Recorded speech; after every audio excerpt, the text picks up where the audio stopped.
En el nombre del Padre, del Hijo y del Espíritu Santo. Amén. Padre nuestro que estás en el cielo, santificado sea tu nombre. Venga a nosotros tu reino, hágase tu voluntad en la tierra como en el cielo.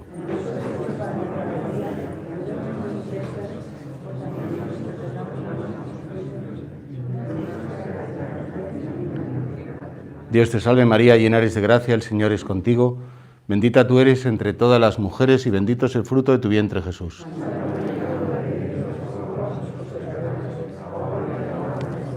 Gloria al Padre, y al Hijo, y al Espíritu Santo. Bien.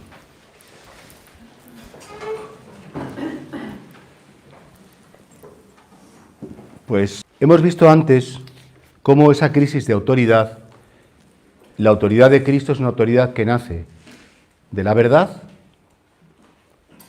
y que nace del cariño y del amor. Pero claro, es que si vamos más a la raíz, precisamente la característica de nuestro tiempo es la poca necesidad o el poco interés que tenemos en la verdad. Es más, es una sociedad en la que si hay un conflicto entre sentimientos y razón, siempre daremos prioridad al sentimiento. Es más, de hecho se ha hablado de un sentimentalismo tóxico. Un sentimentalismo que al final pues acaba triunfando, pero es que el sentimiento muchas veces, cuando se vive al margen de la razón, es un sentimiento ciego. Es más, incluso si os dais cuenta, a la gente ya no le importa lo que es verdad. A la gente lo que le importa es lo que opinen los demás y la opinión, es decir, lo que ese hecho genera en mí. Entonces al final tú te vas a cualquier programa que sea relativamente comercial, incluso es muy frecuente en los telediarios regionales o en los nacionales, que dan una noticia y a continuación, ¿y usted qué piensa?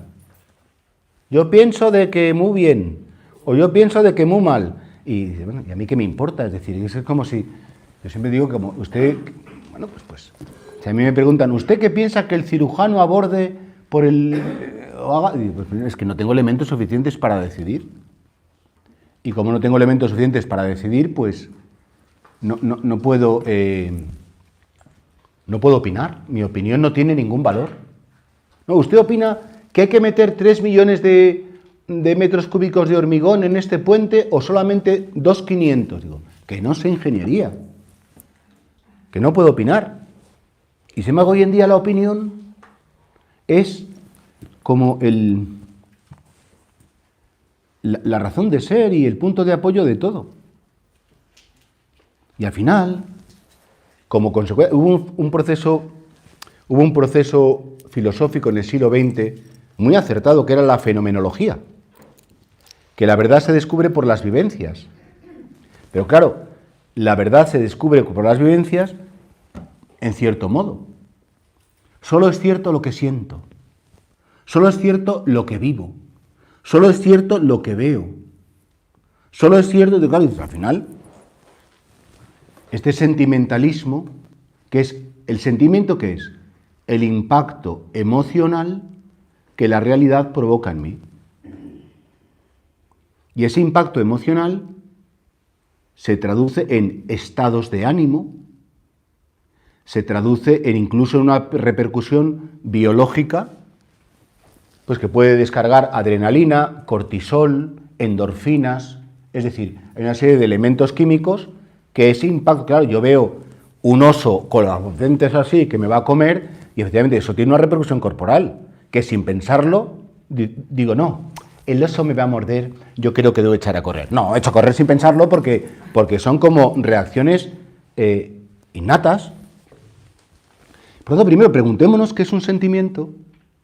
El sentimiento es siempre el impacto emocional que provoca en mí una realidad, bien sea una persona, una frase, una imagen, una enfermedad, una muerte, un nacimiento.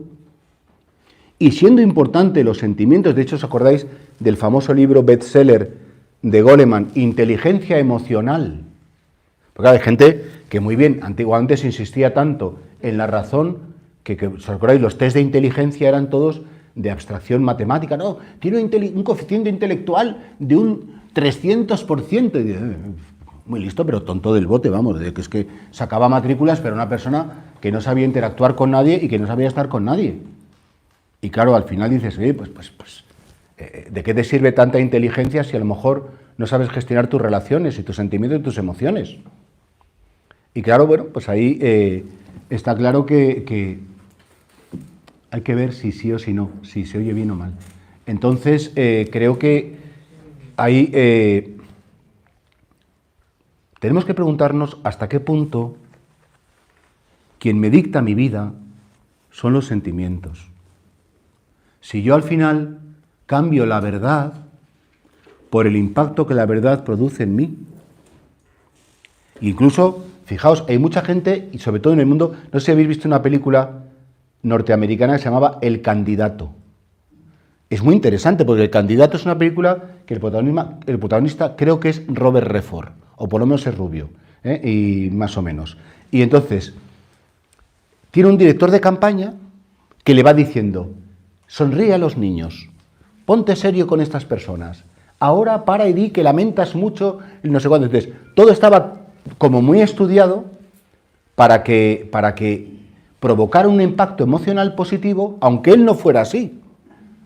Estaba todo programado para ganar una campaña y al final es que tú no votas a una persona, ni siquiera votas a un programa. El argumento de la película es que votas por tus emociones a tus mismos sentimientos que provoca en ti, que estos son los anuncios de la televisión, que estos son las películas. Al final, ¿quién gobierna mi vida?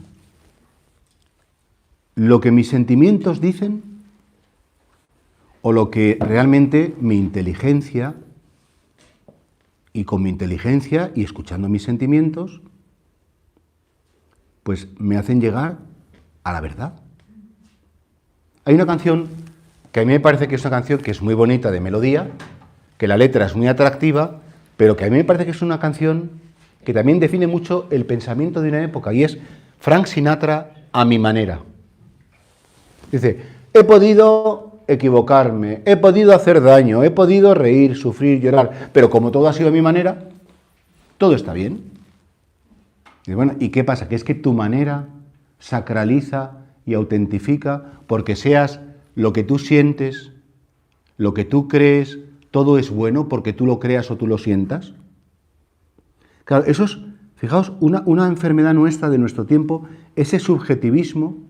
Bueno, que claro, que pregúntale a los alemanes del año 44, del año 43, a un sector, no a toda la población, por supuesto, no podemos satanizar a una nación, pero hubo unos cuantos cientos de miles de alemanes que pensaban que los judíos eran una gente tóxica que había que, si no matar, porque yo estoy convencido que el horror de los campos de concentración lo sabían solo unos pocos, sí, los quitaban, se les invitaba a salir del país, no se les dejaba comerciar. Y claro, es que al final puede ser que tú estés convencido de que algo está bien y estar profundamente equivocado. Y el único termómetro, es verdad que la conciencia a veces te puede rechinar, es verdad que a veces las cosas pueden, pero claro, ¿cómo puedo encontrar la verdad? Porque decía Aristóteles que la verdad es la adecuación de la mente a la realidad. La adecuación de la mente a la realidad y que al final, pues claro, efectivamente, pues si yo no conozco la realidad tal y como es y la filtro, en esto Kant, que es un filósofo alemán que hizo una serie de categorías que decía que toda la realidad nos llega filtrada por unas categorías, y entonces tú hablas con tus hijos o con tus nietos, o hablas con tu gente y dices, eso es tu verdad. Eso es verdad para ti, pero no es verdad para mí. Porque vas a tener tu razón y yo no. Es que te crees superior a mí porque tú dices que eso es verdad. Eso es desolador. Entonces, claro, la respuesta sería, ¿hay dos verdades? No, es que a mí no me hace daño y a ti sí te hace daño. Porque para mí no es pecado, pero para ti sí es pecado. Y había que preguntar, oye, ¿el pecado es lo que destruye? ¿El pecado es, o es en general un sentimiento subjetivo que como cada uno tiene su sentimiento, si el pecado es el pecado, matar es matar? No, que para mí matar a una persona que me ha hecho daño es justo, se lo merece. Esto ha existido durante muchísimos siglos, consagrado como algo fantástico. La venganza requería que un señor que ha mancillado mi honor tiene que morir. Al final, en definitiva, sentimientos, opinión, razón, pueden oscurecer, pueden como embotar la mente y al final, si es verdad que hay un Dios, que lo es, si es verdad que seré juzgado, que lo seré, no valdrá decirle, es que yo pensaba así, es que a mí se me educó de este modo, es que yo no tuve elección para actuar de otro modo, porque siempre el ser humano, porque está creado por Dios, es capaz de verdad. Cuando hablábamos de esos terroristas que eran educados desde pequeñitos en que el Estado español era opresor y que había que venir y había que atacarlos y que poner bombas en los cuarteles de la Guardia Civil, o cuando un yihadista se llena de explosivos y se inmola, entre comillas, asesina a cientos de personas explotándose, esa persona no tendrá en su conciencia una brizna de razón y de luz y de capacidad de conocer que destruir a personas inocentes, también a las culpables, pero vamos, sobre todo a las inocentes, es siempre malo. Entonces, ¿te das cuenta cómo al final dice, o la bondad nace de la verdad, o siempre la bondad será subjetiva? Cada uno tendrá su propia bondad. O la bondad nace de una verdad que no tiene doble cara, que es la única, que el ser humano tiene derecho a vivir, derecho a ser el mismo. Hay una serie de características del ser humano que si son violadas, que si son retiradas, destruyes al ser humano. Eso se llamaba antiguamente el derecho natural. Ahora se llaman los derechos humanos.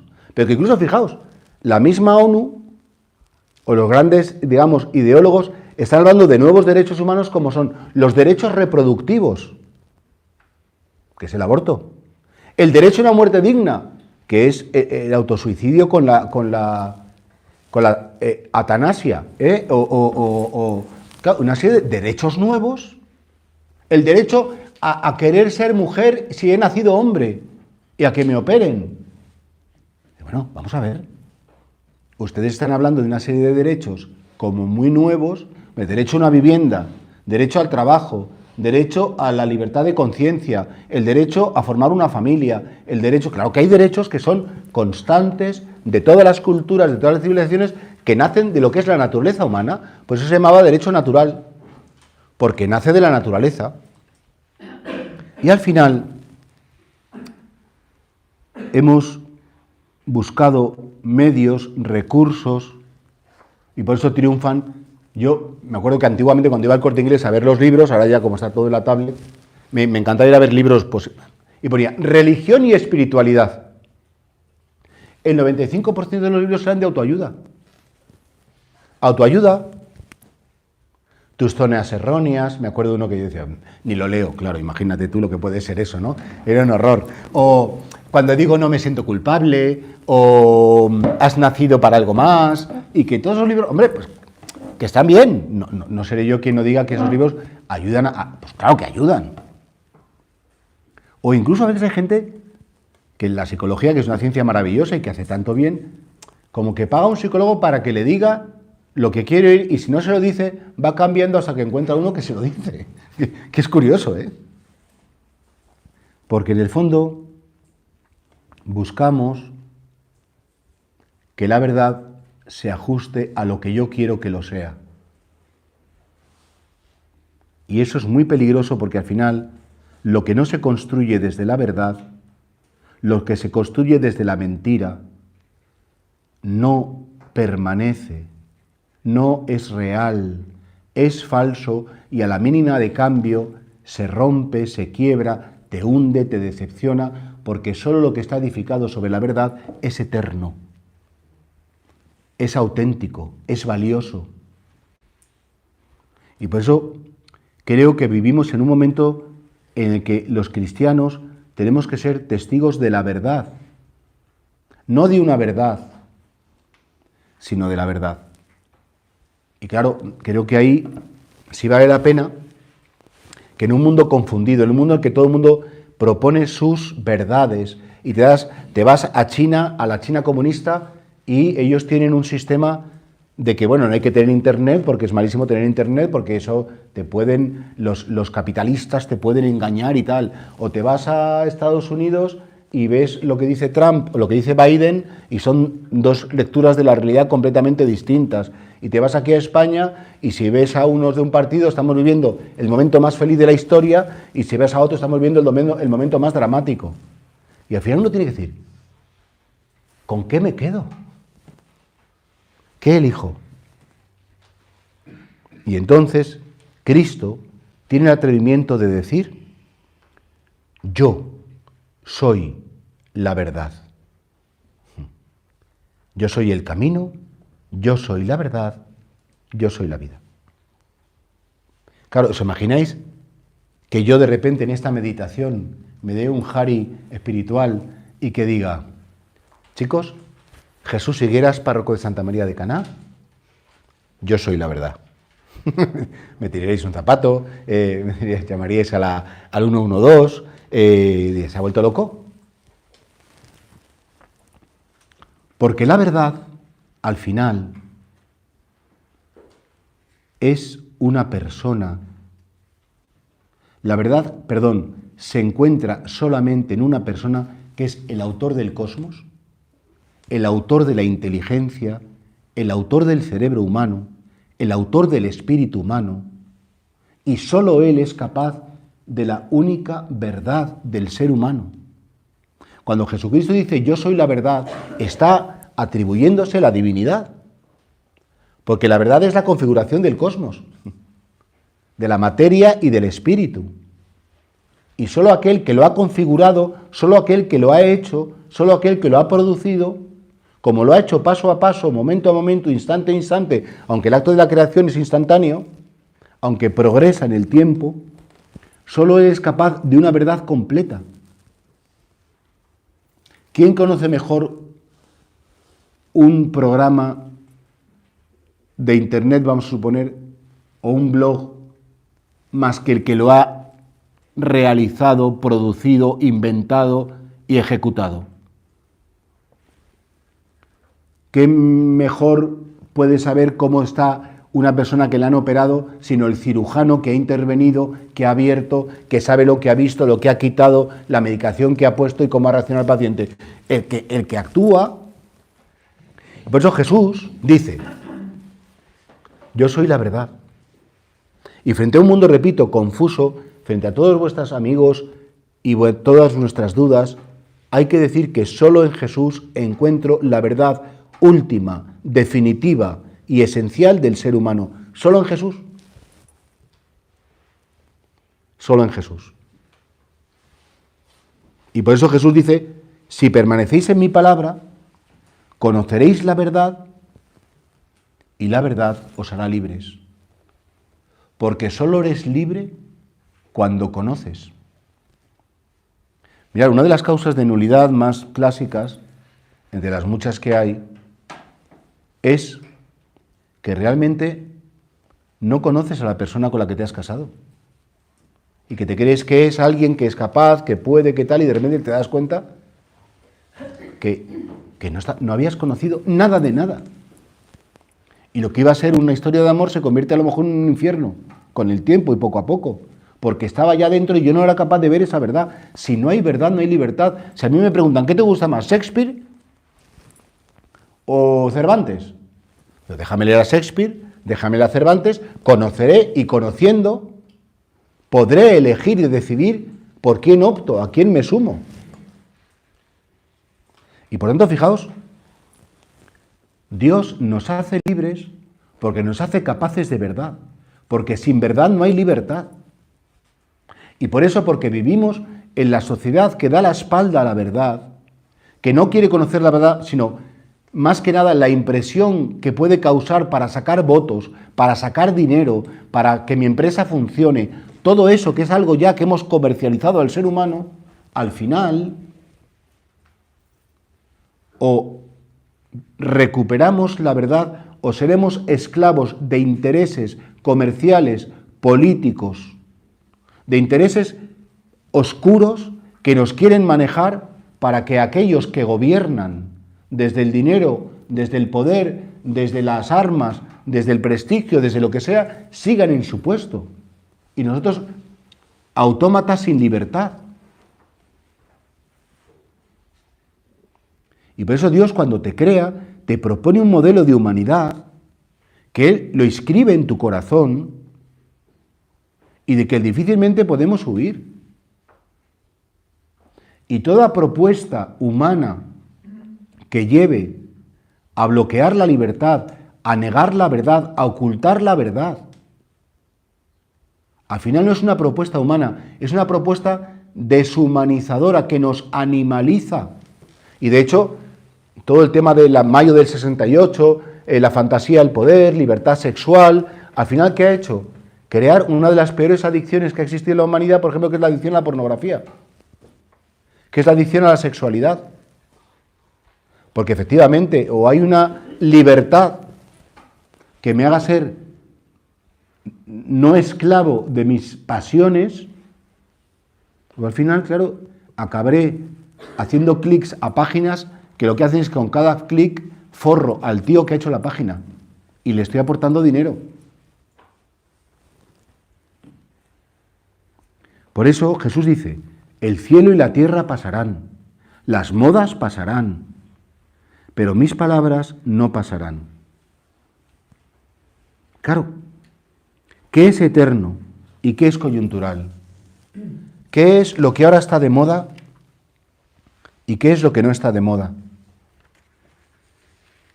Claro, y eso lo veremos en la siguiente meditación, si Dios quiere, ¿no?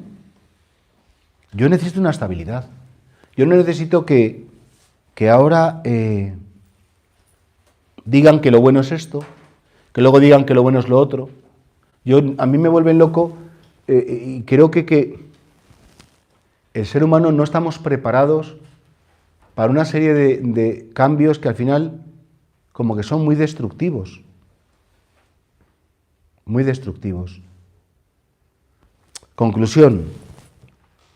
Jesús dice, o San Juan dice, en el principio existía el verbo. El verbo es la palabra. El verbo es la verdad.